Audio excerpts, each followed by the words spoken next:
Parce que c'est ça qu'on appelle le monde entier. Kol olam kulo, il dit. En plus, kulo, ça veut dire kol olam, omrim lechat tzadik, kol olam kulo, le monde entier. Ça veut dire le monde entier.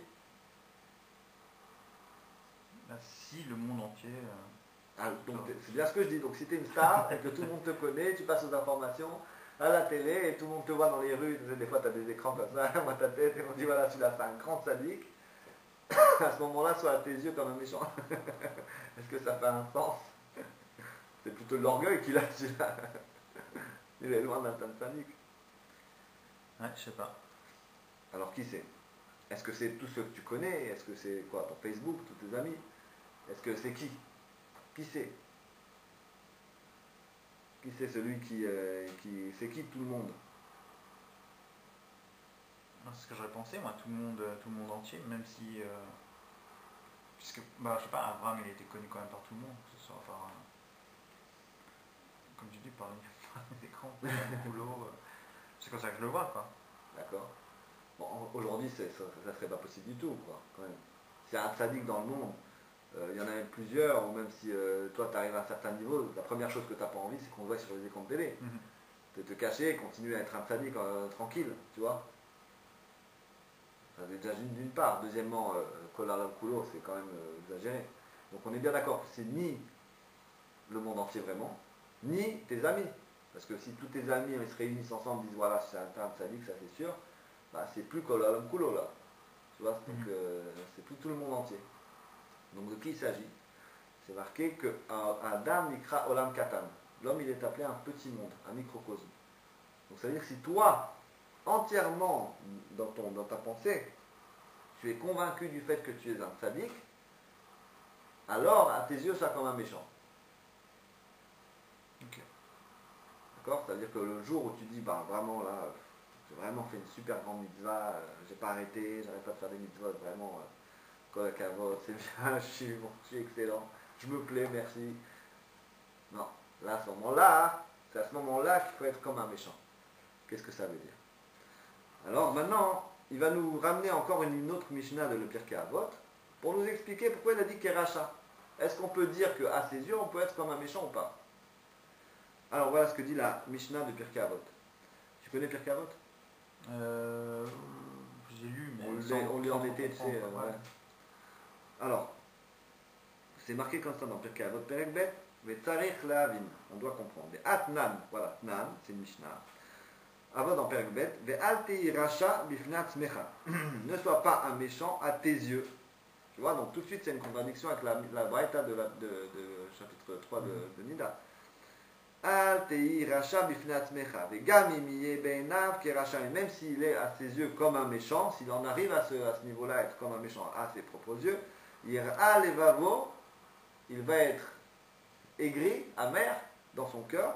Veillez atzev, il sera triste. Il ne pourra pas servir Dieu avec joie et enthousiasme.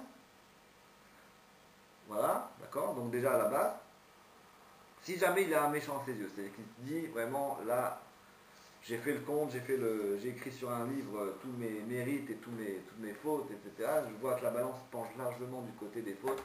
Je suis vraiment qu'un rien du tout, qu'un méchant, etc. Donc automatiquement, il va devenir déprimé. Il ne va pas pouvoir servir Dieu comme il faut. Et en plus de ça, il n'aura plus de joie de vivre. Il enlève sa joie de vivre. Donc il va se dire bon ben, je suis rien quoi, je suis nul. Ça c'est le contraire du service de Dieu. Un homme il n'a pas le droit de dire au contraire qu'il est nul. Alors c'est marqué dans Pirkei Avot, il y a une Mishnah qui dit un homme il doit penser que le monde a été créé que pour lui. Bon, forcément que c'est pas un nul. Le monde entier a été créé que pour toi. C'est-à-dire que moi, dans ton film, si on peut s'exprimer ainsi, je suis qu'un second rôle ou un tertiaire, tu vois. Dans ton film à toi, dans ton monde à toi, ben moi je suis juste un figurant. Et vice-versa. Tu vois, donc chacun il a dans son monde à lui d'autres figurants, mais eux-mêmes, comme c'est des juifs, ils ont aussi leur propre histoire qui est importante, où ils sont le héros. Tu vois? Alors, im lo yera levavo klal, et si il n'est pas amer du tout. C'est-à-dire s'il n'est pas du tout touché par cette chose qu'il doit se considérer comme un méchant, ou le fait qu'il se considère comme un méchant, et ça lui fait rien, à ce moment-là, misé yachol la volia des kalout. Si ça lui fait rien, il a fait le compte, il a vu qu'il était plus du côté des méchants, alors s'il dit bah c'est pas grave, autant y aller jusqu'au bout, je suis un méchant, puis c'est bon. Donc il peut arriver à la kalout. Kalout, ça veut dire de la légèreté d'esprit, de dire bon bah finalement c'est pas grave, il n'y a rien qui est grave, je suis un méchant, on n'en parle plus, et je fais pas la Torah et la mitzvot, je fais rien, etc. etc. Réaction en chaîne. Voilà. Donc là on a vu une contradiction claire, il dit comme ça dans la Mishnah, dans la Braïta, soit tes yeux comme un méchant, donc c'est un conseil de l'ange. Il lui dit l'ange il vient te dire ça, soit tes yeux comme un méchant, et dans le Pirkei Avot on dit surtout pas, un juif il doit surtout pas se considérer comme un méchant. Alors qu'est-ce qu'on doit faire? Alors en fait, on va répondre avant même qu'on va continuer. Eye be'enecha keracha. Regarde la différence, le langage. Al te'i racha bifnei atzmecha. Ne sois pas un méchant à tes yeux. Et la fin de la phrase du sermon, c'est Eye be'enecha keracha. Sois tes yeux comme un méchant. Tu vois qu'il y a quelque chose de différent. On voit que là, c'est Al te'i racha bifnei atzmecha. Ne sois pas un méchant. Ça veut dire un méchant vraiment. Et en haut, c'est marqué Eye be'enecha keracha. Avec le kaf adimion, le kaf ça veut dire que c'est pas vraiment un méchant, mais comme un méchant, à peu près. Alors c'est qui est comme un méchant? C'est le Benoni, encore une fois. Pourquoi? Le Benoni, il a un cœur, un cerveau, une neshama, tout ce que tu veux, tous les outils du juif normaux. Mais dans son cœur, la différence entre lui et le tzaddik, c'est que son cœur est le cœur d'un méchant. C'est-à-dire qu'il a les mêmes pulsions qu'un méchant dans son cœur. Pulsions mal, c'est-à-dire que s'il va passer devant une pâtisserie, il va avoir les mêmes envies de manger un éclair pas cachère ou des choses comme ça, tu vois. Les mêmes choses, la même chose, tu vois. Tout le système des méchants, il va l'avoir en lui. Les mauvaises pensées, elles montent dans son cerveau. Tu vois. La différence, c'est que le rachat, lui, il va avoir envie de cet éclair-là, il va rentrer dans la boulangerie, il va se l'acheter, il passe à l'acte, tu vois. Alors que lui, il va se retenir, il va repousser cette pensée des deux mains, et il va avancer dans son service de Dieu. Il va se retenir, il va se dominer. Ça, c'est la force du Benoni. Et toute sa vie, et à tout moment, il ne faute jamais.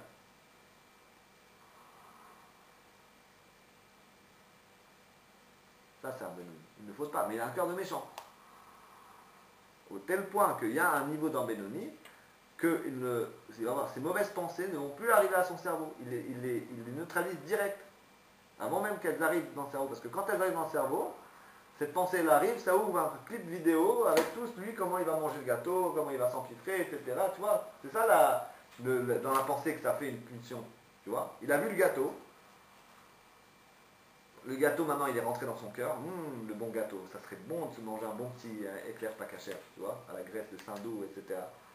Maintenant, ça va monter dans son cerveau et se fait un clip. Il va s'imaginer, voilà, en train de manger ce bon gâteau, le goût, etc. Tous les... Tu vois. Donc quoi, du coup, il a plus besoin de manger? Non, c'est quand il se fait le film qu'il va avoir de plus en plus envie d'arriver à l'acte. Maintenant, s'il a vu le gâteau, il arrive dans son cœur la pulsion du gâteau. La pulsion, elle va monter avant même qu'elle arrive au cerveau, il la coupe. Pour pas qu'il arrive à en faire un film. Il n'a pas le temps de se faire un film. Il a repoussé direct avant qu'elle monte dans son cerveau. Pourtant, il a eu envie. Ça, c'est le travail du Benoni. Ah, Chaïnian. Et voici le sujet. Ki ine matinu bagmara, chamesh chalukot. On a trouvé dans la Gemara 5 catégories. Tzadik vetovlo, le tzadik il a le bien pour lui. Tzadik veralo, le tzadik il a le mal pour lui, c'est-à-dire le juste qui a le mal pour lui. Racha vetovlo, le méchant il a le bien pour lui. Racha veralo, le méchant il a le mal pour lui. Ve Benoni, et le Benoni. Alors donc tu vois qu'il n'y a pas 3 niveaux. Racha, Benoni et Tzadik. Mhm. Tu vois bien que c'est divisé en 5. Mhm. Le Gemara Brachot, il explique qu'il y a 5 niveaux. Mhm. Alors comment c'est possible? C'est quoi ces différentes catégories de Tzadik et ces différentes catégories de Racha? Pirshu, Bagmara, Tzadik, Vetovlo, Tzadik Gamo. Le Tzadik Vetovlo, c'est un Tzadik Gamo, c'est un Tzadik parfait. Tzadik Veralo, Tzadik Sheino Gamour, le Tzadik, il a le mal pour lui. C'est le Tzadik qui n'est pas parfait. Uberaya Memana, et dans le livre qui s'appelle Le Berger Fidèle, c'est un livre du Zohar, une partie du Zohar, qui a été écrite par Moshe Rabbeinu. Ok. Dans le Zohar. Parashat Mishpatim, à la Parashat Mishpatim, puisque le Zohar est divisé en parashiot. Hein. Pirshu, on a expliqué, Tzadik Veralo, Shahara Shebo Kafouf Letov. Le Tzadik est le mal pour lui, c'est-à-dire que le mal en lui est soumis au bien.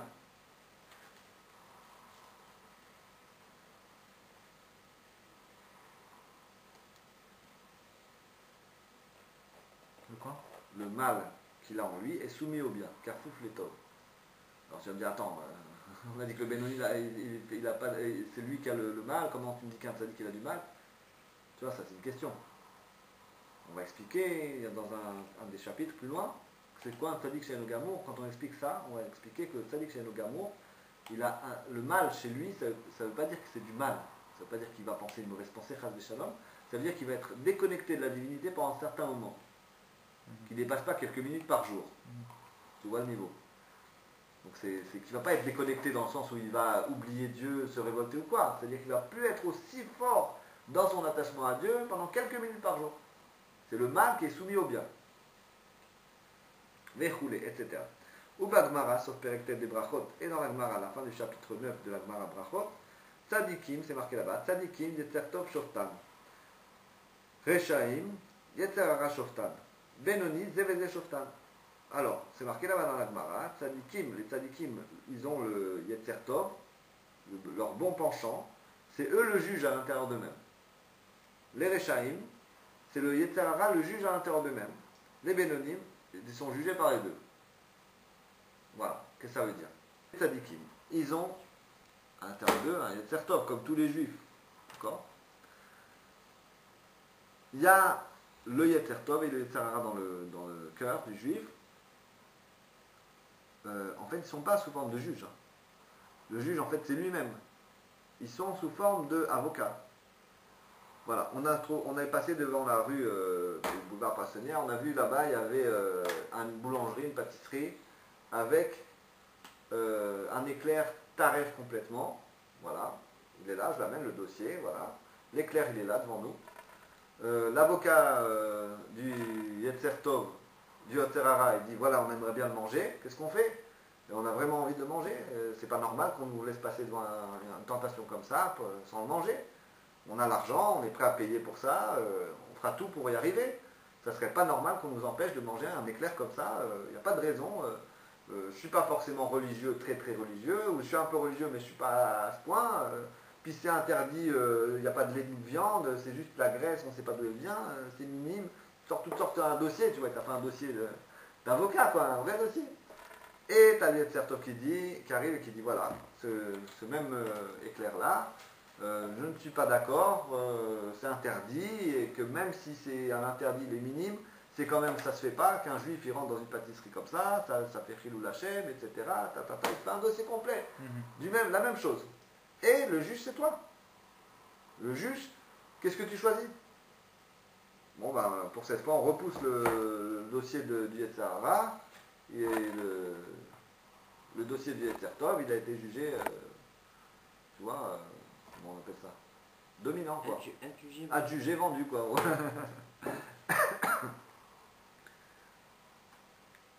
Mais chez le tzaddik, le Yetzer Tov lui-même, c'est le juge. Tu peux rien faire. Le rachat, il ne va même pas passer devant le palais de justice, tu vois. L'avocat, il n'existe même pas, il est loin. Il est inconnu au bataillon. Maintenant, chez le rachat, c'est le Yetzer Hara, c'est le juge. Donc pareil pour le Yetzer Hara, il va tenter sa chance dans le palais de justice. Mais chez le Benoni, celui-là et celui-là, c'est le juge. Les deux sont juges. C'est-à-dire qu'il y a les deux qui font des propositions et ça se passe comme ça. Donc en fait, c'est lui qui décide. Tu vois, le juge, il va décider, lui-même son moi intérieur, il va décider, puisque les deux sont là, et les deux jugent la chose.